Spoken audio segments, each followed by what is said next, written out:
si vous rationalisez, de voir les travailleurs de FERA, de l'UCG, etc. Et je ne peux pas terminer sans remercier Monsieur le Président de l'Assemblée, la diaspora. Nous, dans la région de Matam, on peut dire que plus de 70% des travaux ont été effectués par la diaspora. Si vous prenez, par exemple, dans le domaine de l'éducation sur les... Merci. Merci beaucoup. Merci. Merci. Merci.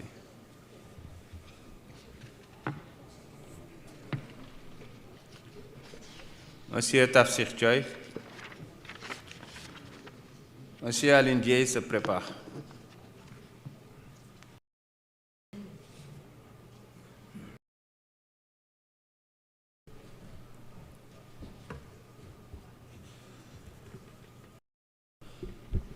Monsieur le Président, Messieurs les ministres, Mesdames, Messieurs les collaborateurs, les ministres, très chers collègues, Monsieur le Président, je voudrais vous féliciter pour votre élection à la tête de cette Assemblée et souhaiter que notre Assemblée soit la meilleure de toutes les législatures qui se sont passées, qui se sont déroulées ici, et souhaiter aussi féliciter les ministres et leur souhaiter une bonne réussite. Le Président de la République a confiance en eux et je souhaiterais qu'ils réussissent et je vous le souhaite. Je souhaite aussi à ce que notre législature, là, comme je l'ai dit tout à l'heure, soit la meilleure. di ñaan jàmm ci ñun di ko ñaanal sama collègue yëpp di ñaan suñu borom dafa ñu tawfeex may ñu jàmm suñu xel yu dal pour que ñu mën def liggéey bi nga xamante ne askan wi mu lay xaar ci ñun di ñaan suñu borom mu suturaal ñu.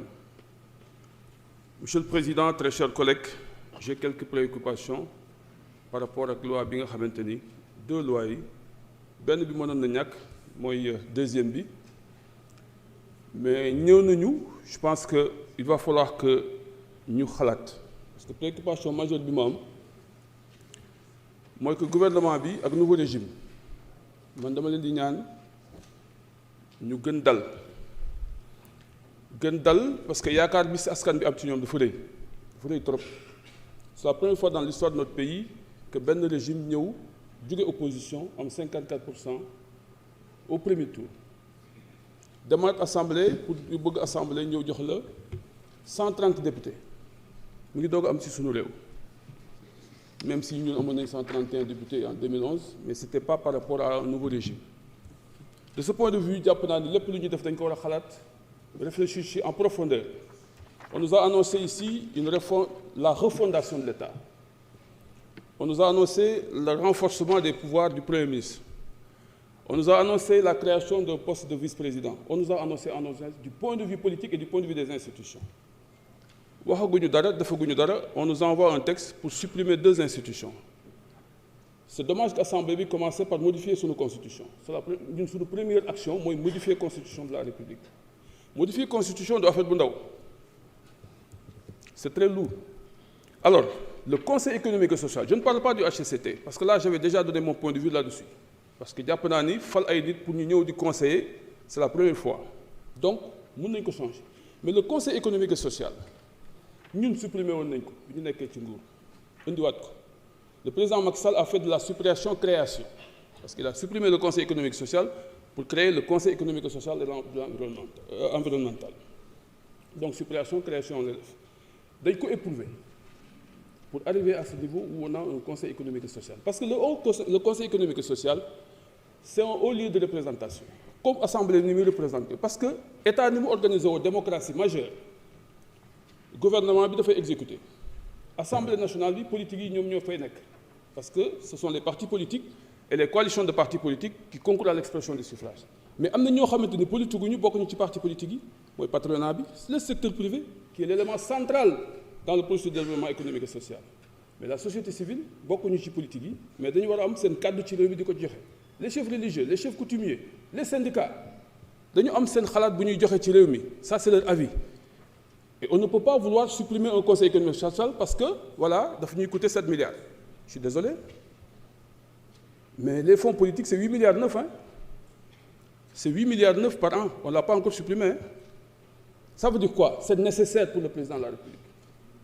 ni mu nécessaire pour mu téye 8 milliards 9 yooyu noonu le conseil économique et social nécessaire pour le secteur privé pour ñu joxe seen xalaat. J'ai applaudi lorsque le président de la République a reçu le secteur privé et les syndicats dama tàccu ses premiers actes loolu la def ma ne il a compris de fi mu jëm baax na mais nga recevoir leen jox leen kàddu jox leen cër ba pare li nga xamante ne fa la ñu waroon waxee nga supprimer ko. Il y a une contradiction quelque part. Et l'Assemblée nationale, nous privons d'un instrument.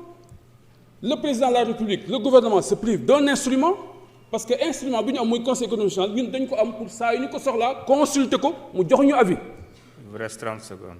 Deuxièmement, mais les lois programmes, les plans, nous avons le Conseil économique national, nous avons dit cette khalat.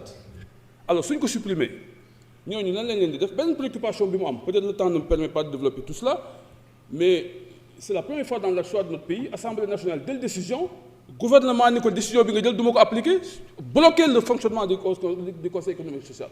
Nous avons le budget, nous avons le khalis, bloquer son fonctionnement. Ça, c'est un coup d'État inconstitutionnel, il ne faut pas le faire. Je vous remercie. Peut-être qu'on aura l'occasion de réfléchir, Monsieur le Président, d'approfondir, Inch'Allah. Merci.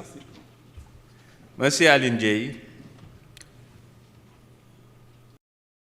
Monsieur Moussa Amadi Sarr se prépare.